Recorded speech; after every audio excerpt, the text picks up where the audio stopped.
Yeah, I thought that Baylor came out with the kind of energy that I really expected. I expected them to try to punch us, and that's exactly what they did. A little surprised, a lot surprised by our team's lack of composure and competitiveness in the first quarter in particular. Again, I expected the punch. I expected them to be really passionate and energetic in the way that they played, and they were.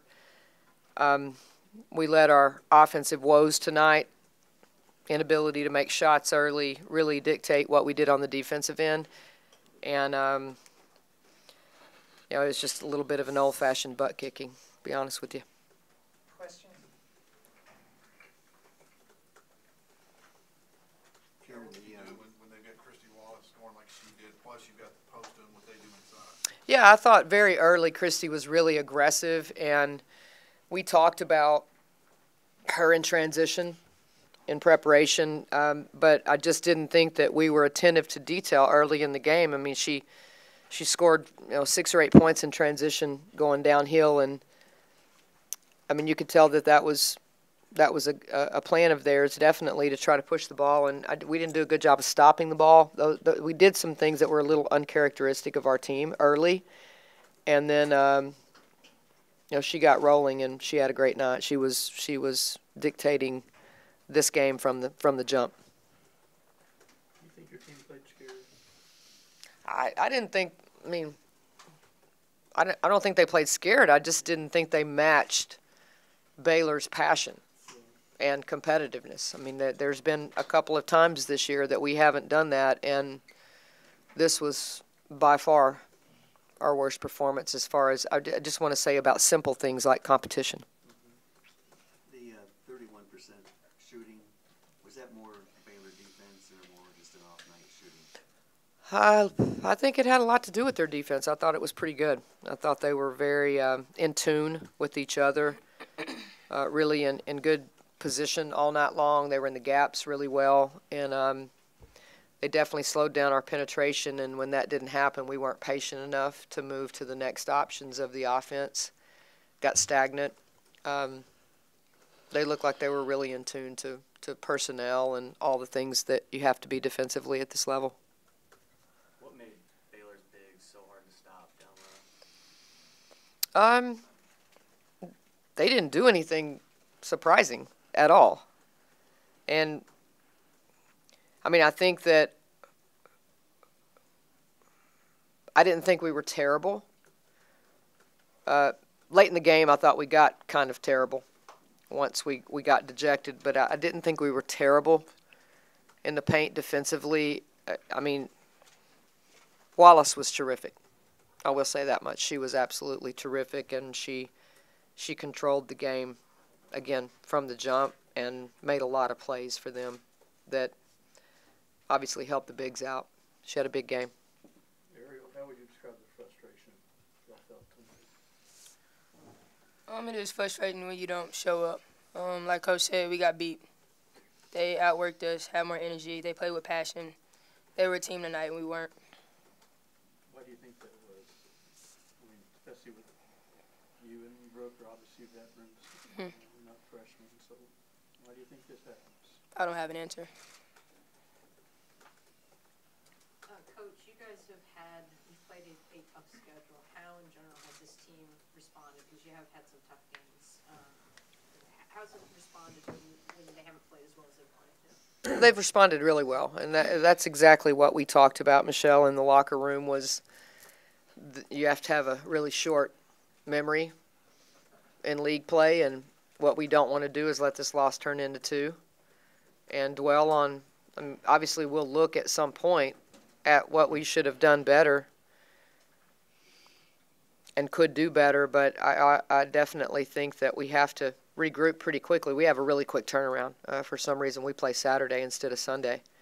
So we don't have a lot of time to dwell on this game at all. Why was Brooke so awkward, do you think? They played her. They did a great job. I mean, again, their defense was in the gaps, and they're long. There's a lot of stuff that's not open against them, and, their defense probably is underrated at this point because everybody talks about the scoring of Cox and Kalani, but, I mean, they have a lot of length, and those driving lanes and those seams that you seem to think you're going to get into, you don't get into against this team, and that's where it takes a lot of discipline and ball reversal and great screening action, slowing down your tempo enough in the half court to get to solid screens. Those types of things have to be a lot better the next time we play them. Is it hard to drive on them when Kalani and Lauren? I would say, I would say that their size and their length definitely makes it a little bit more difficult. But, I mean, like both Ariel and Coach said, I mean, we're just not competitive. They out-competed us. They were just tougher than us, and we're playing with a purpose. Sean, do you worry that a loss like this the team could lose confidence going forward? And what can you do for that not to happen? We just got to go on to the next game and, I mean, just get back into the gym because, like I said, Baylor wanted it more, so we can't dwell on it. Coach, there's just a few teams, you guys, UCLA, maybe one or two others, that have played both UConn and Baylor. And I'm wondering, since you played UConn fairly recently, how would you compare the challenges that both those teams present? Because obviously you guys played UConn really, really well. I think the size of Baylor is different.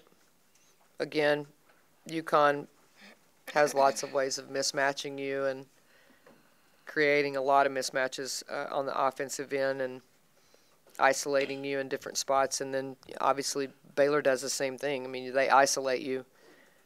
And they've just gotten so much better at post-to-post passing that it's very difficult to double. Those guards are making shots. With Wallace playing the way she did tonight, they're going to be hard to beat. But again, they've gotten so much more polished with their post-to-post passing. Those guys have good chemistry, and it makes it tough to defend them. How would you describe the setback with where you all are, where you want to be? I mean, we have to move on. We have to get on the bus and go home, lick our wounds, and get ready for Iowa State. Because that's what's really hard about a league loss is that, I mean, and I've been a part of a team before that lets one loss turn into 2 or 3, and we can't do that. We're too good of a team to let one bad performance turn into 2 or 3 bad ones. And again, as Michelle asked, we haven't had a pattern of doing that. So I'll be real surprised if we don't show up ready to go on Saturday night. Coach, do you allow the players to heal and get through the lack of competitiveness, or is that something you harp on the next couple of days? I mean, we always talk about being competitive, and I'm not trying to say our team is never competitive. I think we weren't as competitive as we have to be tonight. I mean, we just weren't. It's not any sense in trying to get around that. We weren't as competitive as we needed to be on every possession. But I mean, we have good leadership, and I thought we were really well prepared. So it just, I mean, sometimes you just don't, things just don't go your way. You're the team leader. What can you, as a player, do between now and Saturday, or even going forward? See that something like this doesn't happen again. Do you say something? What do you do? Well, for one, not let a lack of confidence seep into our heads. Big 12 play, you got to turn around quick. We got a game coming up, and it does suck how we performed tonight, and it's probably been our worst performance. But if we let it continue on to the next game, and then the next game, and the next game, then we're losing sight of the bigger picture. Coach, when you have a quick turnaround like you do this weekend, how do you make sure that the team's going to be prepared for the next game?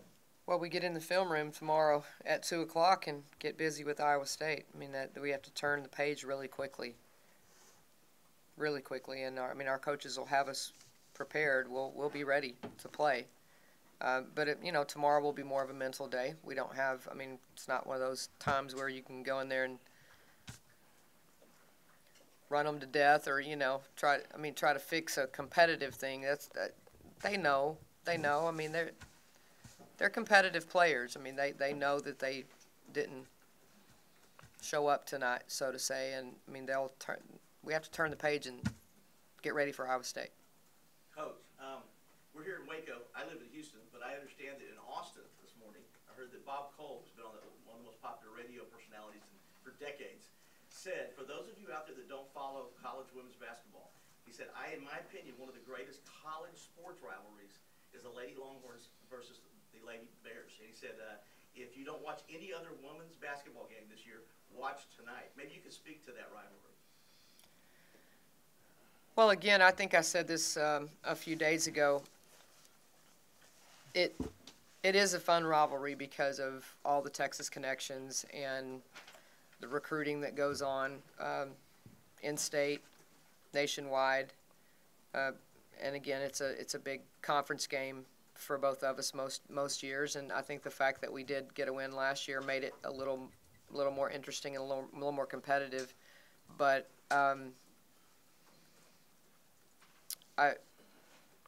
I wouldn't say we were very competitive tonight, so I'm disappointed because of what you just said. Anytime that a game is circled on everybody's calendar and you have 8,000 or 9,000 people show up, they expect a competition. And anybody that came to watch Texas tonight didn't get their money's worth, and I'm disappointed about that because I expected this to be a lot more competitive. Karen, this Baylor team lost 4 players that are now playing in pro ball. Mm-hmm. What makes them, if they are, what makes them better than they maybe were a year ago? Well, I think their balance is pretty good. I mean, they're shooting the ball. Their purpose looks different. I'm not coaching them, so I don't really know. I'm not in that locker room every day with them and not on the practice floor. But they definitely look like they have a little bit of a chip on their shoulder and a little purpose. Good. They look like they have good chemistry, but again, I can't answer that really. Karen, you were at Texas when Shamika Scott was here at Baylor and schemed against her as good as she was, her junior and senior year, and then I know you came here. But do you have any memories of her? Because I think a lot of people have been remembering her. Yeah, I mean, obviously my deepest condolences to her family and the Baylor family. I did know Shamika. She, I recruited her actually, so had a relationship with her and her family, and saw her around here. Unbelievable young woman, just an unbelievable young woman, and just really, it's sad to see someone lose their life so young, but I think everybody can clearly see the impact that she had on the people that she surrounded herself with. Other questions? Karen, do you see any flaw in your team that can keep you from getting to the highest plateau? Tonight it would have been just more competitive. Yeah. I mean, simply put, there's some games where, the ball is tipped and it's going to be a battle, and we didn't show up for that. But to answer your question a little bit more deeply, I would say that we need some front court scoring more, and we need to get some discipline in the half court when someone takes away our transition or when we don't rebound well enough to get transition. And then that would go into some half court defense that, again, go back to some discipline. You're still not getting enough from Joyner, are you? She's not where she was. I mean, it's not just Joyner Yeah. at all. I mean, we need more front court scoring.